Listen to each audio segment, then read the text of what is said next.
अब सुनो भाई, कल हमने लास्ट में ये क्वेश्चन लिया था। ये क्वेश्चन क्या लिया था हमने? ये क्वेश्चन क्या लिया था हमने? एक ब्लॉक है स्फेरिकल, ठीक है, ये एक स्फेरिकल ब्लॉक है, वो एक इंक्लाइन और एक वर्टिकल दीवार के बीच में फंसा हुआ है। फंसा हुआ मतलब रेस्ट पे है, चुपचाप से। हो जाता है कई बार ऐसे। देखो जरा, अगर मैं इस मार्कर को ही यहां पे रख दूं तो देखो एक इंक्लाइन और वर्टिकल दीवार के बीच में फंस गया कि नहीं फंस गया? देखो जरा सब लोग, ठीक है। अब मुझे इस बॉल का फ्री बॉडी डायग्राम बनाना है। तो सबसे पहले इस बॉल को अर्थ वर्टिकली नीचे की तरफ अट्रैक्ट करेगी कि नहीं करेगी? कितने फोर्स से? mg वेक्टर से, ठीक है, mg वेक्टर से अट्रैक्ट करेगी। अब मेरी बात सुनो, अब दूसरी चीज क्या बेटा? No voice. वॉइस आ रही है भाई कि नहीं आ रही? मेरी आ रही है। रवि तू चेक कर ले भाई, तूने अपनी अभी शायद ऑन नहीं किया ढंग से। वॉइस जा रही है, सब क्लियर है। रुक जाओ भाई, अब रुक जाओ, ध्यान दो। mg नीचे की तरफ लगेगा, ठीक है। इतनी बात। मैंने कल एक बात बताई थी कि जहां जहां कॉन्टैक्ट सरफेस है, जहां जहां बॉडीज एक दूसरे के कॉन्टैक्ट में है, मैंने क्या कहा था? जहां जहां बॉडीज एक दूसरे के कॉन्टैक्ट में है वहां पर नॉर्मल कॉन्टैक्ट फोर्स डेवलप होगा। कहा था ऐसा? जल्दी बताओ। और वो कॉन्टैक्ट फोर्स सरफेसेस जो कॉन्टैक्ट में है उनके परपेंडिकुलर होगा। ये भी कहा था, सरफेसेस जो कॉन्टैक्ट में उनके परपेंडिकुलर होगा। क्लियर है? और अगर एक सरफेस पे एक्शन लगता है तो दूसरे सरफेस पे रिएक्शन लगेगा। एक्शन और रिएक्शन इक्वल मैग्नीट्यूड के होंगे और अपोजिट डायरेक्शन में होंगे। ये बात बोली थी कि नहीं बोली थी? ठीक।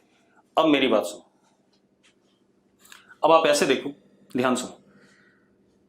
mg अर्थ ने इस स्फीयर को अपनी तरफ खींचा, ये ग्रेविटेशनल फोर्स हो गया।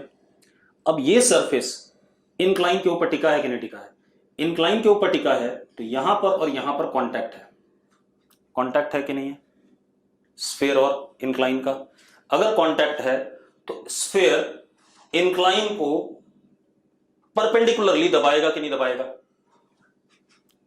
इंक्लाइन को परपेंडिकुलरली दबाएगा कि नहीं दबाएगा? नॉर्मल टू इंक्लाइन दबाएगा। तो इसको हमने कह दिया एक्शन।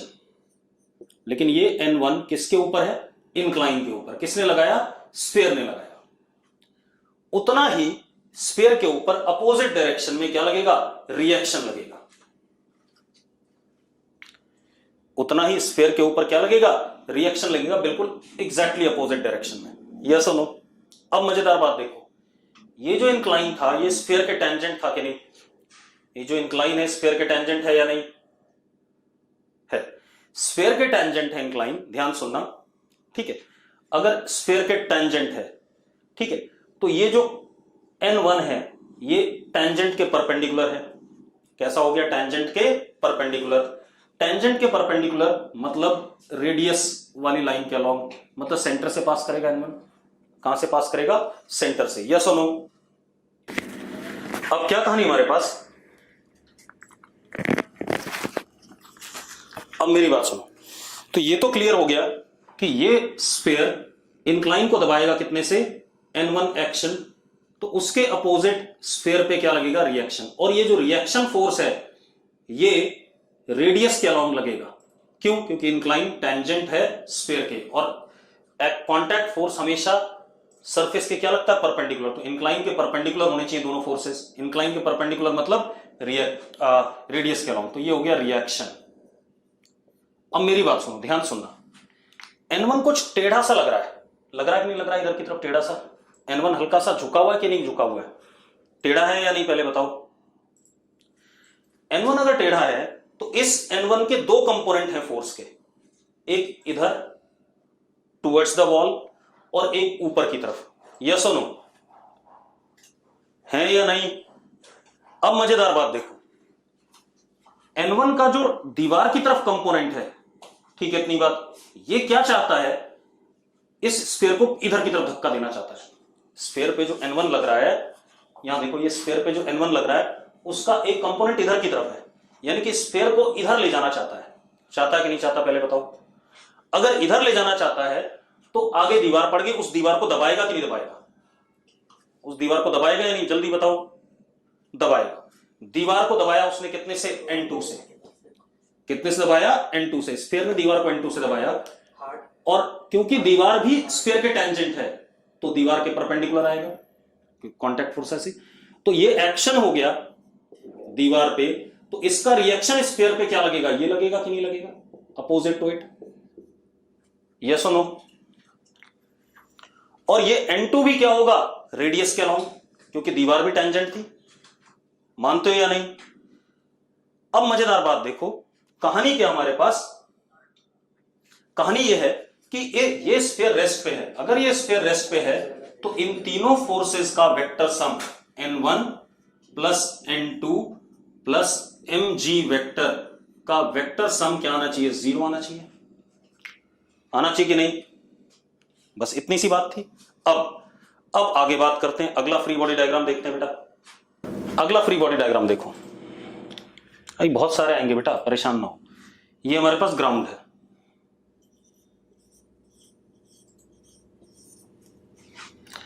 और ये वर्टिकल वॉल है।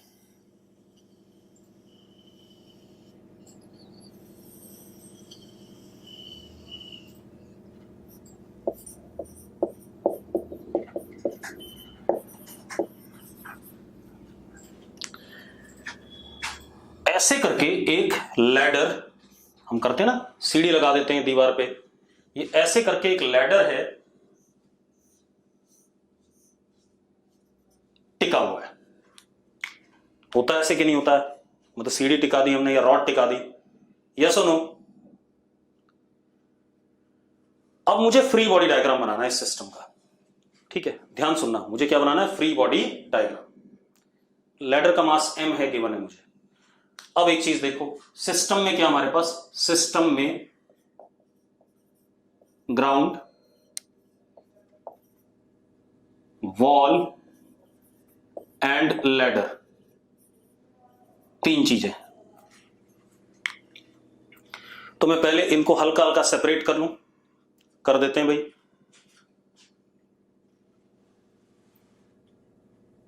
हल्का सा सेपरेट कर लिया मैंने, थोड़ा छोटा बना दिया लैडर को जानबूझ के।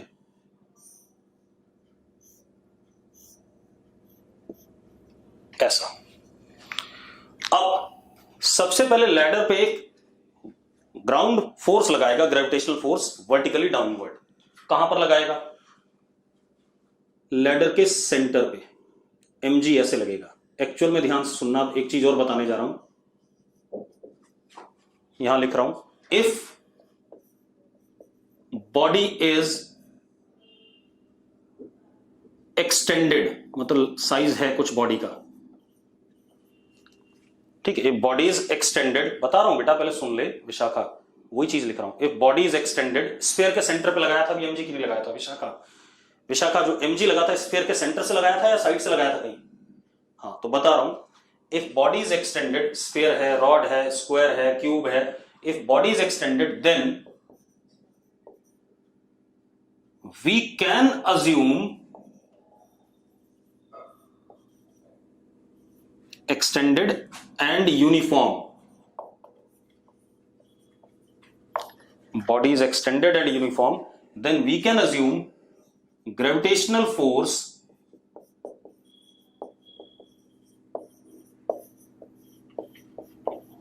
from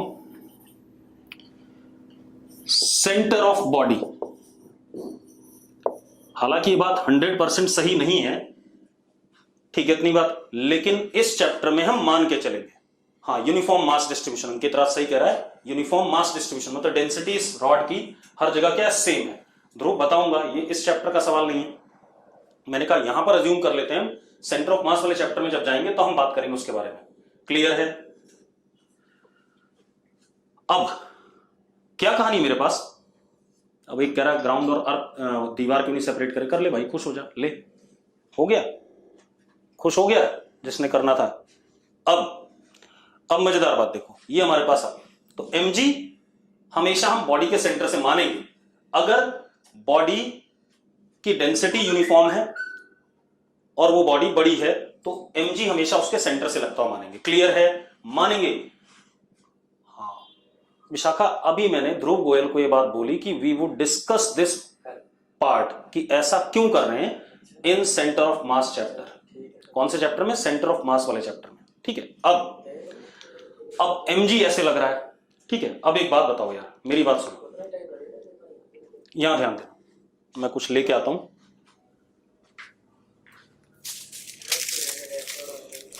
ये देखो, ये रॉड है, मेरा हाथ क्या हो गया? ग्राउंड, और ये हो गई दीवार।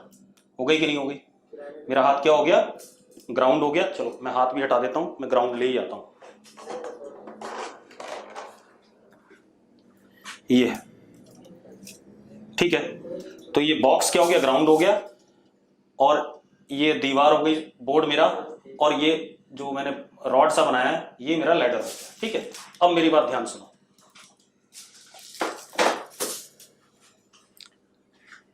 अब एक बात बताओ, क्या ये लैडर नीचे ग्राउंड को दबा रहा है कि नहीं दबा रहा है? दबा रहा है।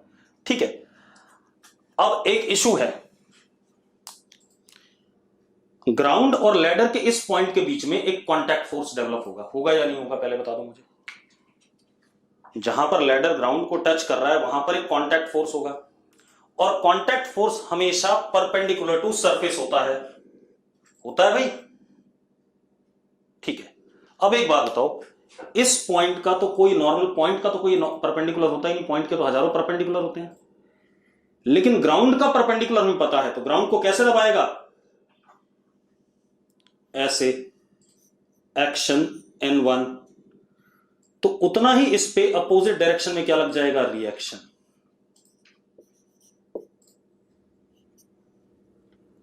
हाँ या ना? पहले बताओ मुझे, सबको क्लियर है? क्योंकि बेटा जो लैडर का नीचे वाला पॉइंट है, रॉड मान लो, उसका तो कोई नॉर्मल नहीं होता, लेकिन दूसरा जो सरफेस है उसका नॉर्मल तो डिफाइन हो रहा है कि नहीं हो रहा है? तो इसके परपेंडिकुलर इसको दबाएगा एक्शन, तो बिल्कुल उसके अपोजिट डायरेक्शन में क्या होना चाहिए? रिएक्शन होना चाहिए दूसरी बॉडी पे। अब इसी तरीके से जब ये लैडर यहां ऐसे कांटेक्ट में होगा दीवार के साथ में, तो दीवार को दबा रहा है कि नहीं दबा रहा है? पहले बताओ, दीवार को दबा रहा है कि नहीं दबा रहा है? भाई मैं ऐसे करके टिक जाऊं अगर, तो एक बात बताओ, मैं दीवार को दबा रहा हूं कि नहीं दबा रहा हूं? टेढ़ा होकर के दबा रहा हूं अगर मैं दीवार को, और दीवार का भी परपेंडिकुलर, क्योंकि contact force normal to the surfaces होता है, N2 एक्शन तो N2 रिएक्शन। अब अगर हम ध्यान से देखें तो इस लैडर पे तीन ही फोर्सेस हैं, यही तीन है कि नहीं इस मोमेंट पे? देवांश, जिस भी सरफेस के साथ कांटेक्ट होता है उस सरफेस को बॉडी परपेंडिकुलरली दबाती है, यही बोला है। तो ये लैडर जब दीवार के साथ कांटेक्ट में रहेगा तो दीवार को नॉर्मली दबाएगा एक्शन, तो उसके अपोजिट डायरेक्शन में रिएक्शन। ग्राउंड को नॉर्मली दबाएगा एक्शन, तो उसके अपोजिट डायरेक्शन में रिएक्शन। अब एक बात बताओ, लैडर पे कितने फोर्स लग रहे हैं? लैडर पे 3 लग रहे हैं, बिल्कुल सही बात है। रुको, अब एक मजेदार बात और देखो, अगर आप फिर से ध्यान से देखो उसी को जो मैंने लिया था, ध्यान से देखना, ये लैडर आगे खिसक जा रहा है कि नहीं खिसक जा रहा है? जरा बताओ मुझे। लैडर वर्टिकली नीचे आ रहा है और इधर पीछे जा रहा है, यस और नो? लैडर वर्टिकल नीचे आ रहा है और इधर पीछे जा रहा है, यस और नो? जल्दी बताओ। अगर आप इस लैडर को छोड़ दो तो ये ऐसे करके गिर जाएगा। कैसे? अगले मोमेंट पे ऐसे हो जाएगा, अगले मोमेंट पे ऐसे गिर जाएगा कि नहीं गिर जाएगा? ऐसा क्यों? सुन लो एक मिनट। एक्चुअल में N2 इधर की तरफ एक फोर्स है, जरा देखो इधर की तरफ, N2 लेफ्ट में फोर्स है लैडर पे ऑन लेफ्ट, जिसकी वजह से बता रहा हूं बेटा, देखो जरा भाई, ये लैडर है, ये ग्राउंड है, गिर गया कि नहीं गिर गया? ऐसे आया कि नहीं आया? पहले बताओ मुझे। अरे यस और नो? महक, मुस्कान। अब लैडर पे N2 एक लेफ्ट में फोर्स है या नहीं है? उस फोर्स की वजह से लैडर लेफ्ट में जाना चाहेगा कि नहीं जाना चाहेगा? पहले बताओ। N2 is force on left due to विच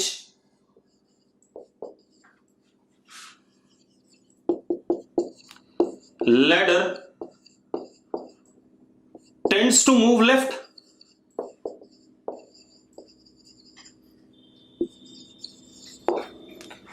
इसीलिए जब भी हम सीढ़ी लगाते हैं और हम चढ़ते हैं तो अपने किसी ना किसी दोस्त को बोलते हैं कि भाई नीचे से ना आगे की तरफ धक्का देना सीढ़ी को, बोलते हैं कि नहीं बोलते हैं? पहले बताओ। अरे हां या ना? यहां पर एक बंदा खड़ा करेंगे और बोलेंगे भाई तो रोक के रखियो सीढ़ी को, वो इस डायरेक्शन में आगे की तरफ फोर्स लगाएगा। किसके बराबर लगाएगा? N2 के बराबर, ताकि N2 जो लैडर पे इधर लग रहा है उतना ही इधर फोर्स वो बंदा लगा दे तो लैडर गिरेगा नहीं। जिया, इस लैडर पे इधर की तरफ N2 लग रहा है कि नहीं लग रहा है? लैडर पे इधर की तरफ फोर्स है या नहीं? जिया है, तो लैडर इधर की तरफ चल देगा कि नहीं चल देगा? बता जिया।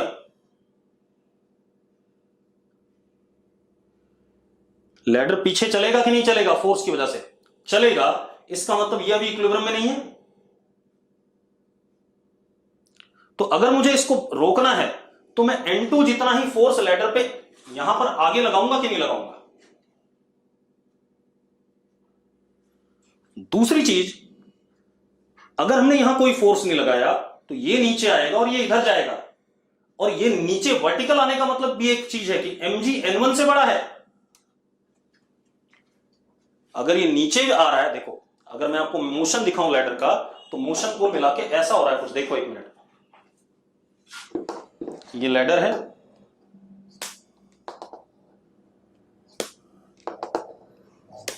लैडर का एक मोशन तो दीवार के अलोंग है वर्टिकल, और एक मोशन है आगे की तरफ हॉरिजॉन्टल।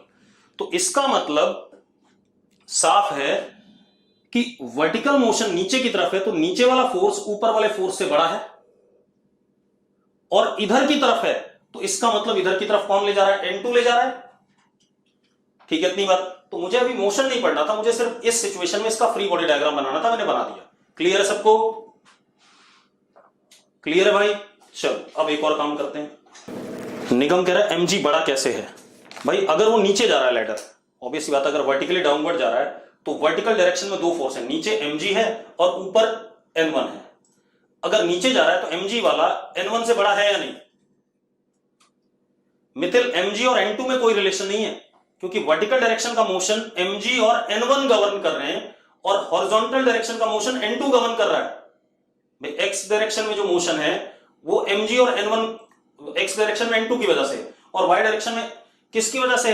mg और N1 की वजह से। तो जो जिस डायरेक्शन में उसी से मतलब है। अब जरा देखो भाई अगली कहानी। गिर जाने दो लैडर को, हम तो रोक लेंगे लैडर को, हम एक फोर्स लगा लेंगे। अब एक और देखते हैं, अगला क्या हमारे पास, देखो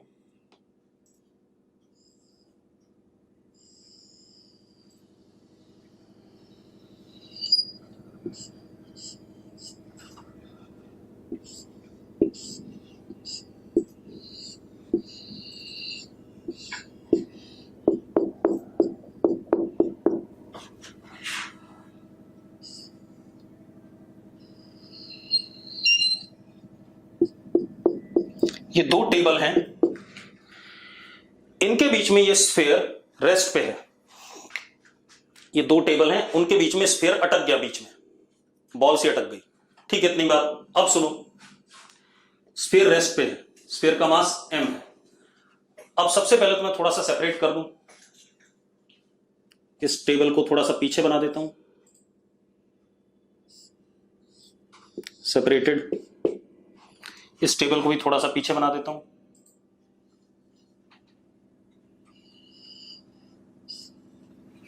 अब इसके सेंटर से क्या लगेगा नीचे? mg लगेगा कि नहीं लगेगा भाई? लग गया mg। अब मजेदार बात देखो, एक कांटेक्ट तो यहां है, ये पॉइंट और ये पॉइंट कांटेक्ट में है या नहीं? पहले बताओ मुझे। तो अब ये स्फीयर टेबल को दबाएगा कि नहीं दबाएगा? स्फीयर टेबल को दबाएगा कि नहीं? दबाएगा। लेकिन टेबल तो यहां पर एक ऐसी लाइन, टेबल तो ऐसा होगा ना, तो यहां पर एक लाइन आ रही है, लाइन का परपेंडिकुलर, जरा देखो आप, ऐसे देखो,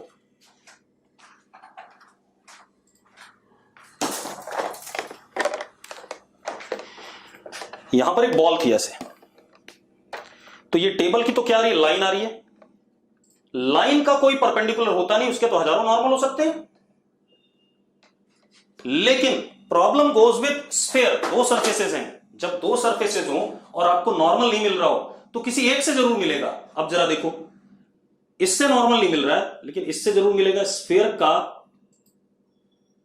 टेंजेंट ये हो गया, और नॉर्मल क्या होता है स्फीयर का, रेडियस।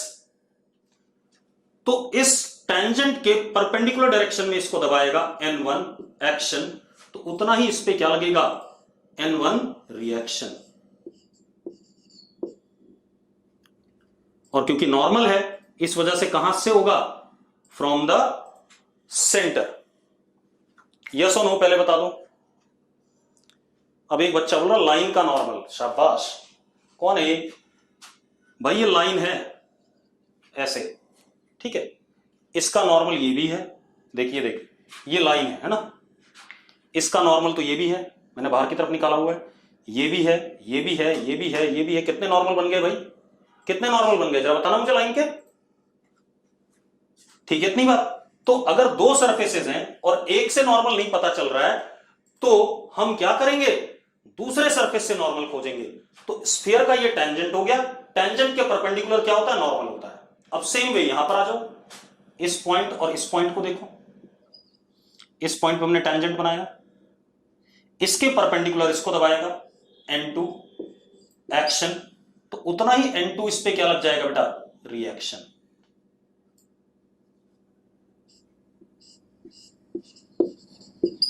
एक्शन, तो ये N2 रिएक्शन। अब स्फीयर पे कौन कौन से फोर्स लग रहे हैं, N1 N2 and mg। Sphere पे कौन कौन से फोर्स लग रहे हैं बेटा, जल्दी बताओ। N1 N2 और mg, और इन तीनों का वेक्टर सम क्या होना चाहिए, 0, क्योंकि sphere is at what, rest. Sphere is at rest. Clear है, क्लियर है भाई। अब हम थोड़े बहुत सवाल करेंगे पहले, ठीक है। थोड़े से क्या करेंगे, सवाल करेंगे। और कौन से सवाल करेंगे, जिसमें अभी न्यूटन्स फर्स्ट लॉ वैलिड है। फर्स्ट लॉ मतलब बॉडी रेस्ट में है या बॉडी यूनिफॉर्म मोशन में है, ठीक है। बॉडी रेस्ट में है या बॉडी यूनिफॉर्म मोशन में है। क्लियर है, मेरी बात समझ में आ रही है, ठीक है। चलो, तो एक एक करके अब हम सवाल ले लेते हैं। सबसे पहला सवाल,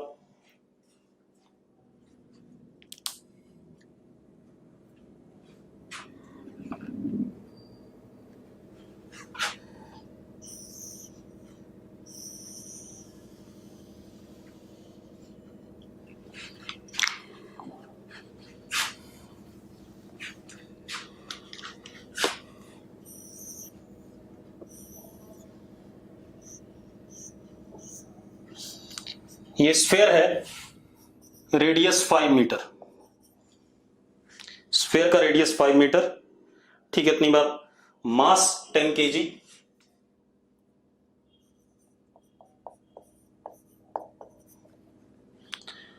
और ये दो टेबल के बीच में फंसा हुआ है। ये इसका सेंटर, एक टेबल ये रही,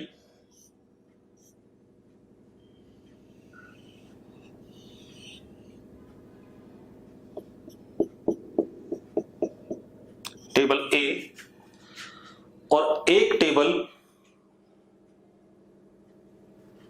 और इस टेबल का खेल क्या है,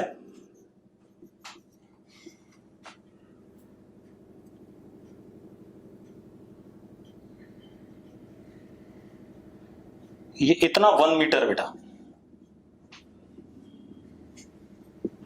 ये 1 मीटर दे रखा है। दूसरी टेबल हमारी दूसरी साइड में है,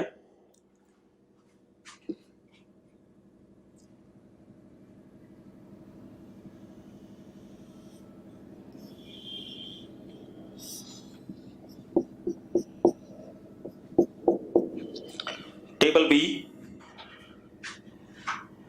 and it is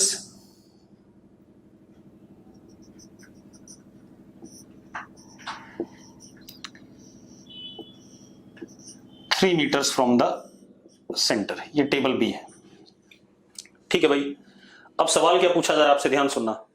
सवाल क्या है? सवाल है find N A block at, ये स्फीयर रेस्ट पे है, स्फीयर इज एट रेस्ट, तो आपको एन ए मतलब स्फीयर ने कितना कांटेक्ट फोर्स ए वाले टेबल पे लगाया एंड एन बी, इन दोनों को फाइंड करना है। पिछला ही क्वेश्चन है जो अभी हमने करा, यस और नो? अरे पिछला ये जो हमने करा अभी। अब एक काम करते हैं, सबसे पहले देखो मेरी बात सुनो, नीचे क्या लगेगा? mg लगेगा, mg that is 100, 10 into 10 is what? 100। Yes और नो? यस और नो जल्दी बताओ भाई।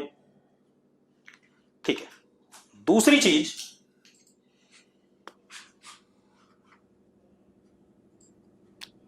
स्फीयर का जो टेंजेंट होगा उसके परपेंडिकुलर लगेंगे नॉर्मल, है ना?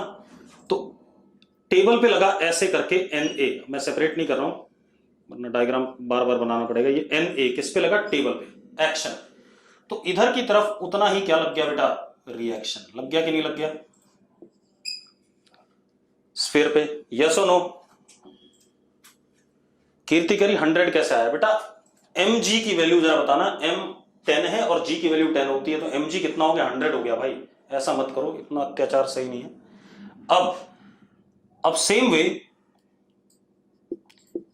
स्फीयर इस टेबल को दबा रहा है कितने से? एन बी से, एक्शन, तो उतना इस पे क्या लग गया? Reaction, N B.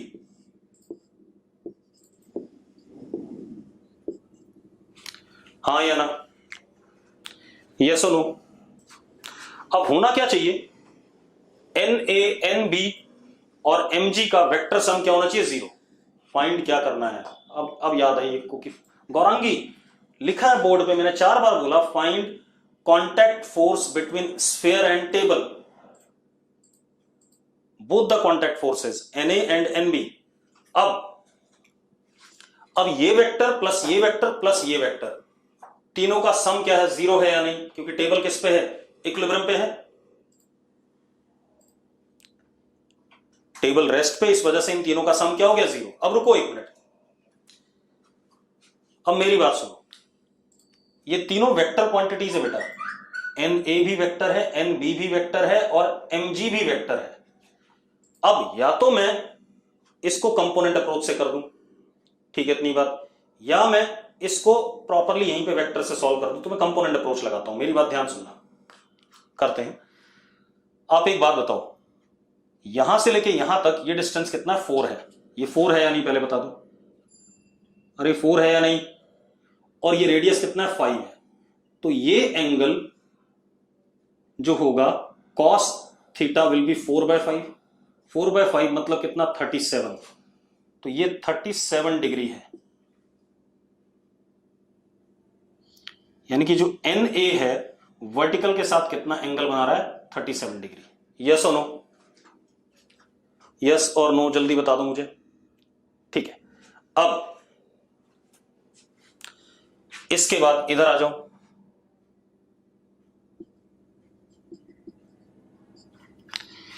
ये डिस्टेंस कितना है? यहां से यहां तक 3 है और ये कितना? 5 है। तो cos थीटा इज 3/5 मतलब ये कितना? 53 डिग्री। यस और नो? हाँ या ना? 53, तो ये एंगल कितना हो गया? 53 डिग्री हो गया। हो गया भाई? अब आ जाओ, अब कुछ मत करो, नीचे 100, इधर एन ए,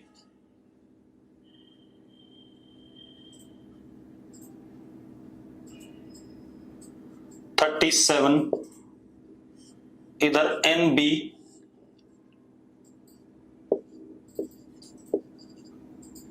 $53। मैंने क्या करा? इसको एक्स एक्सिस मान लिया और ऐसे करके वाई एक्सिस मान लिया। मैं कंपोनेंट्स तोड़ रहा हूं बेटा सबके, एक्स और वाई के अलावा। तो जरा देखो, 100 तो पहले से ही नीचे है, कोई दिक्कत नहीं है, वाई के अलॉन्ग है। ऊपर की तरफ आ गया एन ए का एक कंपोनेंट एन ए कॉस 37 और इधर की तरफ आ गया एन ए साइन 37। इसी तरीके से एन बी का ऊपर कंपोनेंट आ गया एन बी कॉस 53 और इधर आ गया एन बी साइन 53। यस और नो, यस और नो जल्दी बताओ। ठीक है, अब मजेदार बात देखो यार, अब मजेदार बात क्या है, क्योंकि रेस्ट पे है तो इधर वाला फोर्स बराबर इधर वाला फोर्स और ऊपर वाला फोर्स बराबर नीचे वाला फोर्स। मानते हो या नहीं मानते हो भाई? पॉजिटिव एक्स का फोर्स नेगेटिव एक्स वाले के बराबर, पॉजिटिव वाई का फोर्स नेगेटिव वाई के बराबर। भाई आप खुद देख लो, अगर मैं आपके दोनों हाथ को, एक हाथ को एक बंदा खींचे, एक हाथ को उधर दूसरा बंदा खींचे और दोनों बराबर फोर्स लगा रहे हो तो रेस्ट पे रहेगा कि नहीं रहेगा बंदा? तो इधर वाला फोर्स बराबर इधर वाला फोर्स तो रेस्ट पे आ गया। तो सेम यहां पर करने वाला हूं, तो क्या हो गया हमारे पास N A sine 37 that is 3/5 is equal to N B sine 53 that is 4/5। एक इक्वेशन ये आ गई बेटा कि नहीं आ गई? जल्दी बताओ मुझे। इन दोनों को इक्वेट करके आ गई। अब ऊपर और नीचे वाला इक्वेट कर लेते हैं। एन बी कॉस 53 तो 3NB upon 5 plus 4NB NA upon 5 is equal to what 100। ये सेकंड इक्वेशन है या नहीं? कितना हो गया? 3NB plus 4NA is equal to 500। हाँ या ना? अब जरा देखो, हम क्या करते हैं, NB की वैल्यू डाल देते हैं 3NA अपॉन 4, तो यहां डाल देते हैं 3NA अपॉन 4, तो 3 इंटू 3 क्या हो गया 9। NB की value 3NA upon 4, 9 upon 4 plus 4NA is equal to 500। Yes और नो? अरे यस और नो, जरा एलसीएम ले लो भाई। कितना आ गया? NA is equal to 500 into 4 upon 25 20। तो NA कितना? 80। NA कितना आ गया? 80। NA 80 आ गया तो NB की वैल्यू क्या आ गई? 60 आ गई। आ गया कि नहीं आ गया? यस और नो? अब वेक्टर से भी करा दो, एक बच्चा बोल रहा तो उससे भी करा देता हूं, मुझे कोई दिक्कत नहीं, मैं तो उससे भी करा दूंगा, मुझे कोई इशू नहीं है। ठीक है, वेरी क्लियर। कोई दिक्कत है? जिसको दिक्कत है वो आ जाओ भाई। समझ नहीं आया लिख दो, जिसको समझ नहीं आया वो लिख दो समझ नहीं आया। देवांश कह रहा मुश्किल है, सत्यम जलवी को डाउट है। सत्यम क्या डाउट है भाई? नहीं आया। पारस चावला, मुस्कान करल को नहीं आया। जिनको समझ नहीं आया वो लिखो। गौरांगी को समझ नहीं आया, वेरी गुड। और कौन है क्लियर है? नहीं आया। महक गर्ग को नहीं आया, तनिषा को नहीं आया। ठीक है, अब रुक जाओ, सत्यम जलवी से डाउट पूछेंगे पहले। रुक जाओ, तुम लोग मत लिखो। सत्यम जलवी रुक जाओ भाई। सत्यम तू आ जा। सत्यम तेरा डाउट ये है कि रॉड वाले केस में हमने नॉर्मल फोर्सेस बताए थे सरफेस के परपेंडिकुलर, दीवार के और ग्राउंड के। ऐसे ही बोल रहा है? यही बोल रहा है ना? जल्दी बता, मैं एक एक करके डाउट लूंगा, चिंता ना करो। पहले सत्यम का नंबर लगा दिया हमने और यहां पर हमने सेंटर से ले लिए। यही डाउट है भाई? तो एक बात बता, रॉड वाले केस में, एक मिनट ध्यान सुनना,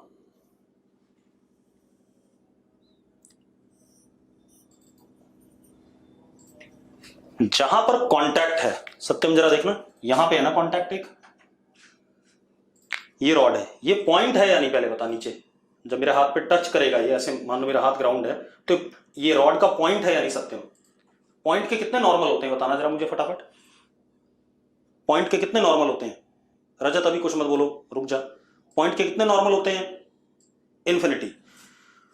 तो भैया इस पॉइंट से तो नॉर्मल डिफाइन ही नहीं हो रहा है, तो मैं किससे डिफाइन करूंगा? इसके साथ, जो सरफेस है उसके साथ। राघव अभी लिखने की जरूरत नहीं, मैं तुझसे भी बात कर लूंगा, अभी परेशान ना हो। चैट बॉक्स में एक से बात कर रहा हूं, तो इस वजह से इस ग्राउंड के क्या लगेगा? परपेंडिकुलर लगेगा। ठीक है भाई? अब यहां देख, यहां पर क्या हुआ है, टेबल आ गया, टेबल आ गया ना। टेबल जब आता है तो टेबल का एक एज सा आ रहा है कि नहीं आ रहा है, एज मतलब एक लाइन, इस लाइन के तो हजारों नॉर्मल हो सकते हैं फिर से, सत्यम। तो भैया नॉर्मल टेबल से तो डिसाइड नहीं हो सकता है, किससे डिसाइड होगा, स्फीयर से। और स्फीयर से अगर डिसाइड होगा तो स्फीयर का नॉर्मल क्या होता है मुझे बता दे जरा, what is normal of sphere, coordinate geometry पढ़ रहे हो, what is normal of sphere, Satyam, Satyam जल्दी बता यार, अगर बता सकता तो बता, नहीं बता सकता मत बता, बोल मुझे नहीं पता है मैं बता दूंगा। अरे टेंजेंट नॉर्मल नहीं होता है, perpendicular to tangent. Perpendicular to tangent क्या होता है सत्यम जरा बताना मुझे, रेडियस के अलाउंग होता है कि नहीं होता, जल्दी बता। तो भाई क्यों परेशान है, मैंने वही काम करा है। अब आ जाओ रिया चौधरी, मुस्कान करल, महक गर्ग, क्या डाउट है जल्दी बताओ।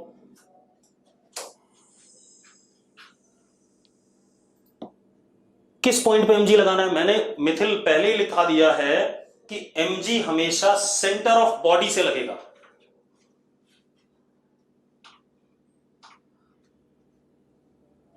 अच्छा आयुष राज कह रहा है अब तो एन ए एन बी और mg वेक्टर जीरो नहीं हुआ, शाबाश बता देते हैं हुआ है, देख एक मिनट, ये कहानी हो गई।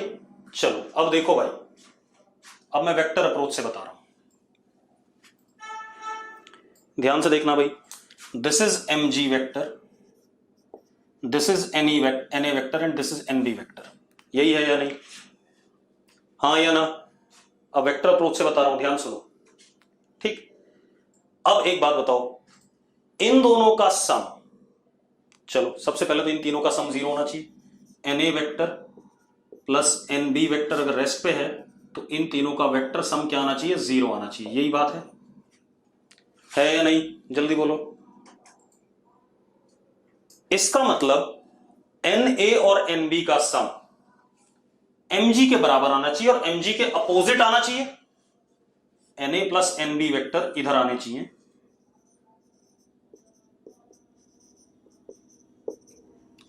और mg वेक्टर नीचे हो, तभी जीरो हो पाएगा कि नहीं हो पाएगा, जल्दी बताओ, यस और नो, यस और नो। चलो अब जरा देखो एक मिनट, हाँ Na और Nd के बीच में एंगल कितना बेटा, जरा बताना मुझे, जरा देखो जरा डायग्राम में कितना एंगल आया Na और Nd के बीच में, कितना एंगल है, 90 डिग्री। तो ऊपर वाला फोर्स बराबर नीचे वाला फोर्स, तो Na और Nb का जो मैग्नीट्यूड होगा वो कितना आएगा, under root Na square plus Nb square is equal to mg that is 100। एक तो ये आ गया भाई कि नहीं आ गया, आ गया। और इन दोनों का जो रिजल्टेंट आया है इस लाइन पे आया है कि नहीं आया, यही आया Na प्लस एनबी, ये एंगल 37 बन रहा है Na के साथ कि नहीं, तो tan 37 is perpendicular upon base, right angle triangle है, परपेंडिकुलर अपॉन बेस मतलब NB अपॉन Na, दिख रहा है भाई सबको, अरे दिख रहा है कि नहीं। अब यानी कि 3/4, अरे पहले लिख ही देता हूं नहीं तो कुछ लोग बाद में कहीं गड़बड़ होगी, tan 37 को क्या लिख सकते हैं 3/4, तो भैया NB 4 times is equal to 3Na। एक इक्वेशन ये, एक इक्वेशन ये, दोनों को सॉल्व करो, देखो आपको आंसर क्या मिल रहा है, 80 और 60 मिल रहा है, दोबारा से मिल रहा है कि नहीं मिल रहा है। तो ये भी एक तरीका था, मुझे कुछ नहीं करना, मुझे इन तीनों फोर्सेस का सम जीरो करना है बस, ठीक है।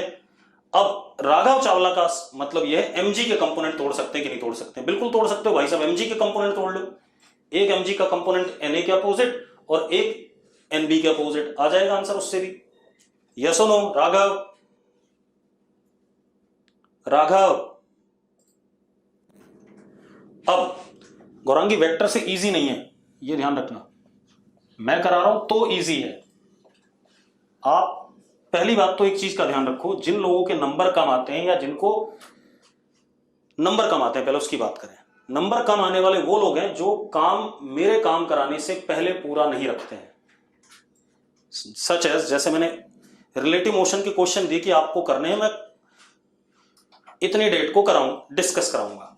तो it means up to that date आपको कम से कम हर क्वेश्चन 2 बार ट्राई किया होना चाहिए। जो आपसे एक बार में हो गए वेल एंड गुड, जो आपसे नहीं हो रहे हैं कम से कम उसको 2 या 3 बार ट्राई कर लो उस डेट से पहले तक। तो आपको क्वेश्चन की फील आएगी, जब मैं क्लास में डिस्कस कराऊंगा तो आपको क्वेश्चन समझ में आएगा, क्योंकि आपने जब वो पढ़ा था तभी आपको समझ नहीं आया, तभी आपसे सॉल्यूशन नहीं हुआ। तो एटलीस्ट 1 और 2 टाइम्स, मतलब एटलीस्ट 2 टाइम्स, एटलीस्ट बोल रहा हूं, एटलीस्ट का मतलब होता है 2 या 2 से ज्यादा, एटलीस्ट 2 टाइम्स आपने उसको करना है ट्राई। अब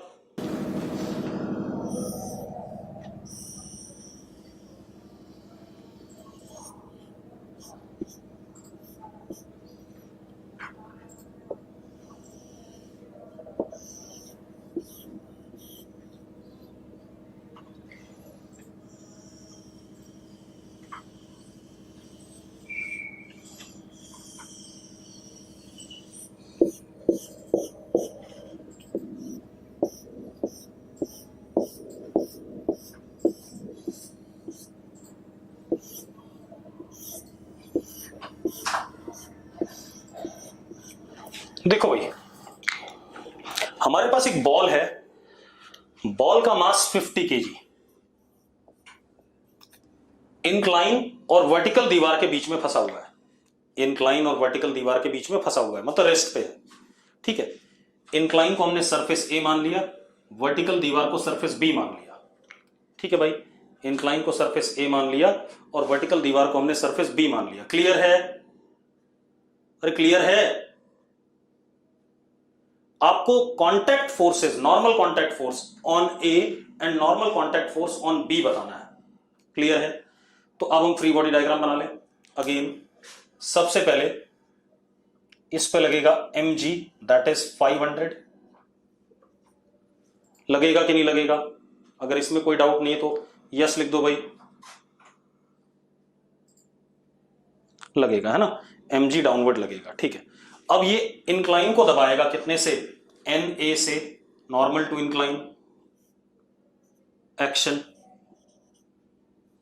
तो उसी के अपोजिट यहां पर क्या लग जाएगा? na reaction. अब na का क्योंकि एक इधर की तरफ फोर्स आ रहा है जो बॉल को इधर ले जाना चाहेगा, लेकिन वो दीवार को दबाने के काम आएगा, दीवार को दबाएगा nb एक्शन, और इधर की तरफ nb रिएक्शन। हाँ या ना? अरे यस और नो जल्दी बताओ। ठीक है, अब एक मजेदार बात और देखो,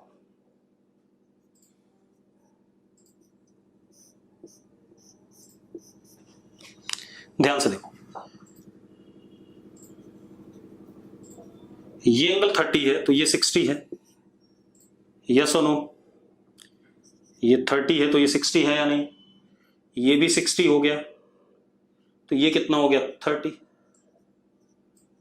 ये 30 हो गया, तो Na का वर्टिकल के साथ कंपोनेंट कितना हो गया? 30।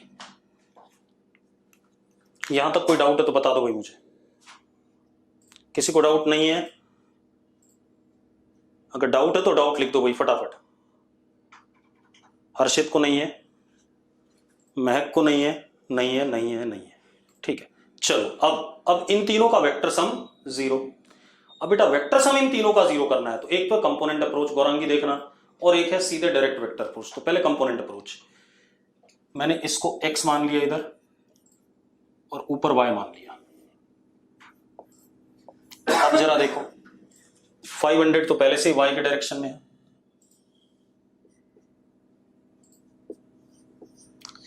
nb पीछे है -x में,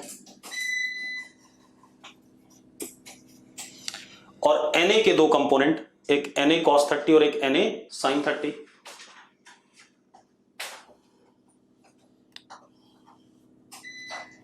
na cos 30 और इधर na sin 30।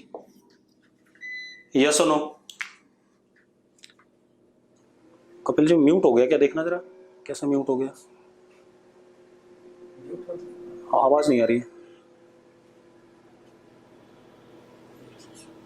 अपने आप कैसे हो गया? चेक करना जरा, आवाज आ रही है? आ गई आवाज। आ गई ना भाई? चलो बस बस कोई बात नहीं। अब जरा देखो, मैंने कुछ नहीं करा, ये फ्री बॉडी डायग्राम बन गया। उसके बाद क्योंकि ब्लॉक रेस्ट पे है तो इन तीनों फोर्सेस का वेक्टर सम 0, तो मैंने कंपोनेंट अप्रोच लगा दिया, इधर एक्स मान लिया इधर वाई मान लिया। एन बी पहले से ही एक्स में है, 500 पहले से ही वाई में है, एन ए के दो कंपोनेंट ले लिए, एक वर्टिकल और एक हॉरिजॉन्टल। अब क्योंकि ये रेस्ट पे तो आगे वाला फोर्स बराबर पीछे वाला, ऊपर वाला बराबर नीचे वाला, तो ऊपर वाला N A cos 30 √3/2 is equal to 500, तो एन ए इज 1000 बाय √3, हाँ या ना? और N B is equal to N A sine 30, तो N B is N A by 2, तो जरा देखो एन ए की वैल्यू डाल दी 500 बाय √3। यस और नो? यस और नो? चलो आज यहीं रोकेंगे। आज मैं आपको क्या कहते हैं, घर पे जब आप पहुंचोगे, मतलब घर पे क्या, मतलब मैं आपको घर के लिए डीपीपी दूंगा फ्री बॉडी डायग्राम बनाने के लिए, बहुत सारे डायग्राम्स होंगे। क्लियर है?